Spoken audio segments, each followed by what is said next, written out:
Hello, হ্যাঁ বন্ধু। Saudi আরব হইতেছ? কি বিষয়? সাপ্লাই বিষয়? খুব বালা বিষয় বন্ধু, খুব বালা বিষয়। বেতন 50,000 কইছে নাকি? আর 2 ঘন্টা ওভার টাইমও মিলে 70,000 টাকা বাড়াইতে পারবি নাকি? আর আকামা আকামা কোম্পানি করে দিব। যাক বন্ধু, সাপ্লাই বিষয় তো, তোর আকামা কোম্পানি করে দিব। আকামার তো কোনো ফেরাই নেই, কারণ সাপ্লাই বিষয় না। তুই আকামাই পাইতি না, আকামার ফেরা কি এর? আর বেতন কত কইছ? 70,000। 70-এর অর্ধেক কর, কত হয়? 35। এনতেন আবার 5 বাদ দে, কত হয়? 30।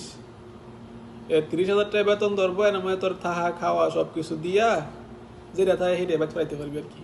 আয় বন্ধু, সাপ্লাই বিষয়ের মধ্যে কোনো সমস্যা নেই।